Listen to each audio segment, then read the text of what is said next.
What's fueling the spate of recent tornadoes across the U.S.?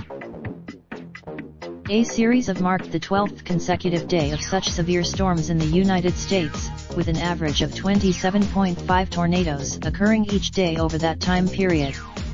If that seems like scientists have found that since the 1950s, the annual number of tornado outbreaks has remained roughly the same, but the number of tornadoes per outbreak, U, or the number of days with multiple tornadoes, U, is increasing. James Elsner, an atmospheric scientist at Florida State University in Tallahassee, said that on average, 4 to 5 tornadoes typically strike as part of a cluster. But he and his colleague, the overall trend is not upwards, but what was surprising and sharply up is the fact that when conditions become favorable for tornadoes, Elsner, who was the lead author of a 2014 study about this phenomenon, said. Elsner added that the average number of tornadoes over the past 12 days is double the long-term average of tornadoes per outbreak. But figuring out what is driving this uptick has been challenging.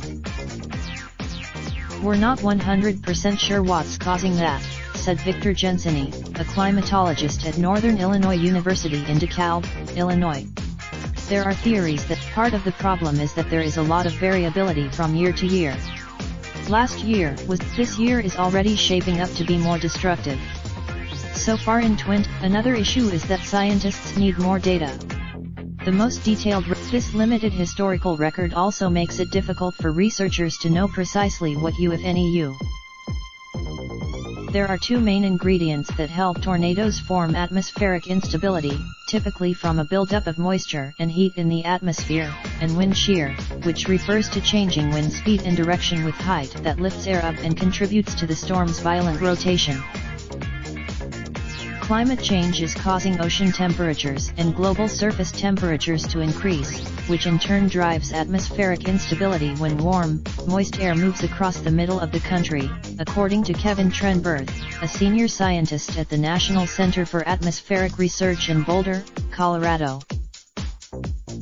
All of this provides more fuel for thunderstorms and sets the stage for tornadoes to develop, Trenberth said.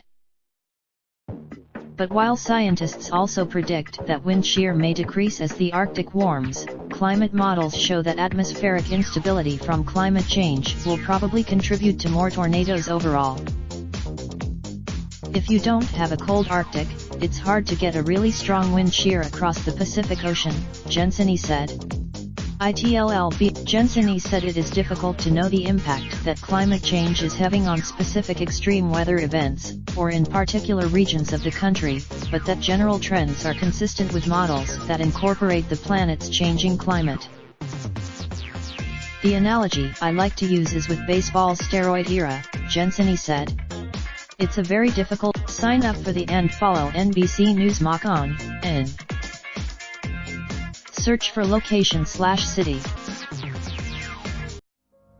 Raindrop, drop top, smoking, no cooking the hot pot. Fucking on your bitch, yeah, that. Looking up, open the park, pot.